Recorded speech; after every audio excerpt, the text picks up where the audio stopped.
ತಿಳಿಯದೆ ತಿಳಿಯುವುದನು ನರರಂತೆ ಶ್ರೀಕೃಷ್ಣ ನರನು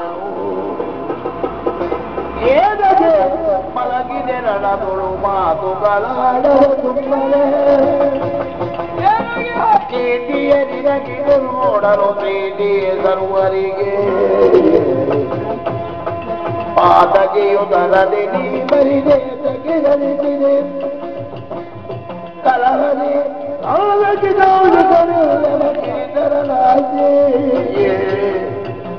ಇದಕ್ಕೆ ಮಲಗಿದೆ ರಣದೊಳು ಮಗನೇ ಮಗನೇ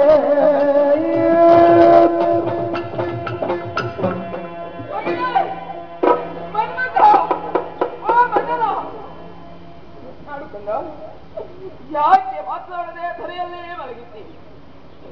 ನಿನ್ನ ವಿವಾಹದ ಉತ್ಸವವನ್ನು ಚಂದ್ರಲ್ಲಿ ಕಾಣಬೇಕು ಎಂಬ ಆ ಭಾವನೆ ನನಗಿತ್ತು.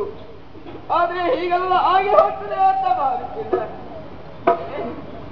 ಯಾಕೆ ಸತ್ಯದಲ್ಲಿ ನಾನು ಪತ್ರವನ್ನು ನೋಡಿದೆನೋ, ಯಾಕಾಗಿ ಕಾವದನ್ನು ಕಂಡು ನಿರ್ಮಾಣವಾಯಿತು? ಮಗನೇ ಮಗನೇ ಮಾತಾಡುತ್ತ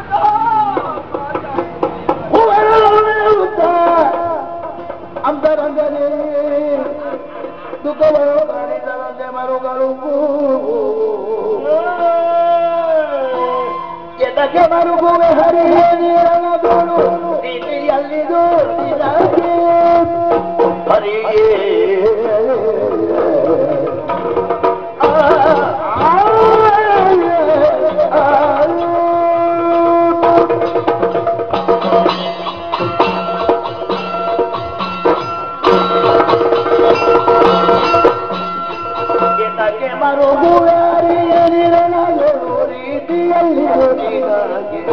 ಇದು ರೀತಿಯಲ್ಲ ನಿನಗೆ ಪ್ರೀತಿಯೊಂದು ಗುರಿವೆ ಕಳವದ ಕೈಯದೆ ಪ್ರೀತಿಯೊಂದು ಗುರುವೆ ಕಳವದ ಕೈಯದೆ ಇದರ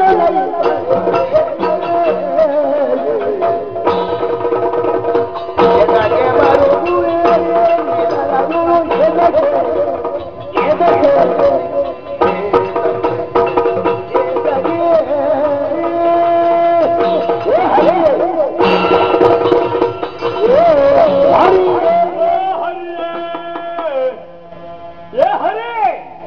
ನೀನು ಬೇಗನೆ ಸರಿ, ಅದು ಅಲ್ಲ ತಾನೇ ಸರಿ ಆಗಲಿಕ್ಕಿಲ್ಲ ನನ್ನ ವ್ಯವಹಾರ. ಸತ್ತ ಮಗಳ ಕಳೆಯವರ ಬಂದಂತಹ ತೊಡೆ ಮೇಲಿರಿಸಿಕೊಂಡು ಕಣ್ಣೀರು ಸುರಿಸುವುದಕ್ಕೆ ತೊಡಗಿದೆಯಲ್ಲ. ಅಯ್ಯೋ ಅವಸ್ಥೆ, ನಾನು ಏನಂತ ಹೇಳಬೇಕಪ್ಪ ಇವರಿಗೆ? ಎಷ್ಟೋ ಮಂದಿಗಳನ್ನು ರಣರಂಗದಲ್ಲಿ ಕೊಂದು ಬಂದಿದ್ದಾನು. ಅವರನ್ನ ರಣರಂಗದಲ್ಲಿ ಅಳಿದಂತಹ ಕಾಲಕ್ಕೆ ಅವನ ಮನೆಯಲ್ಲಿ ಎಷ್ಟು ಮಂದಿಗೆ ಅತ್ತಿದ್ದಾರೆ ಗೊತ್ತಿಲ್ಲ ನಿನಗೆ? ಆ ಸತ್ತವರ ಮಕ್ಕಳು, ಸತ್ತವರ ತಂದೆ ತಾಯಿಗಳು, ಆ ಸತ್ತವರ ಮಡದಿಯರು ಕಣ್ಣೀರು ಸುರಿಸುತ್ತಾ ಇದ್ರು. ನಿನಗೆ ಅದು ಅರ್ಥವಾಗಲಿಲ್ಲ. ಆದರೆ ಈ ಕಾಲದಲ್ಲಿ ನಿನ್ನ ಮಗ ಸಾಯುವಾಗ ನಿನಗೆ ಅಳು ಬರ್ತದೆ. ನಿನಗೆ ಕಣ್ಣೀರು ಬರ್ತದೆ ಅಲ್ವೇನೋ? ರಣ ಪಂಡಿತನಾದಂತಹ ನನಗೆ ಇದು ಭೂಷಣವಲ್ಲ. ಒಬ್ಬ ರಣ ಪಂಡಿತನಾಗಿದ್ದರೆ ಹೇಗಿರ್ತಾನೆ? ಎಂಥ ಕಷ್ಟವಾಗಲಿ ನಷ್ಟವಾಗಲಿ ಅದನ್ನು ಪರಿಗಣಿಸದೆ ದೂರಕ್ಕಾಗಿ ಅನುವಾಗುವವನಿದ್ದಾರೆ ಯೋಧನಾದವರು. ನಾನು ಯೋಧನಲ್ಲ ಅಂತ ಗೊತ್ತಾಯ್ತು. ನಿನಗೂ ಅನುಕಂಪ, ಕನಿಕರ, ಕಣ್ಣೀರು ಎಲ್ಲ ಬರ್ತದೆ ಅಲ್ವಾ? ನಿನಗೆ ಸೋಲು ಬರಬೇಕು ಅಂತಾದ್ರೆ ಏನು ಕಾರಣ ಬಲ್ಲಯ್ಯ? ನಮ್ಮ ನಿನ್ನ ಹಾಗೆ ಇವತ್ತು ನಿನ್ನ ಅಲ್ವಲ್ಲ, ಬಹಳ ಹಿಂದಿನದ್ದು.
ಯುಗ ಯುಗಕ್ಕೂ ಹಿಂದಿನ ಹಾಗೆ ಜನ್ಮ ಜನ್ಮಾಂತರದ ಹಾಗೆ ಒಂದು ಕಾಲದಲ್ಲಿ ದೈತ್ಯ ಸಾಮ್ರಾಟನಾಗಿ ಕಾಲನೇಮಿ ಎಂಬಂತಹ ಹೆಸರಿನಲ್ಲಿ ಮೆರೆಯುತ್ತಾ ಇದ್ದೆ ನಾನು.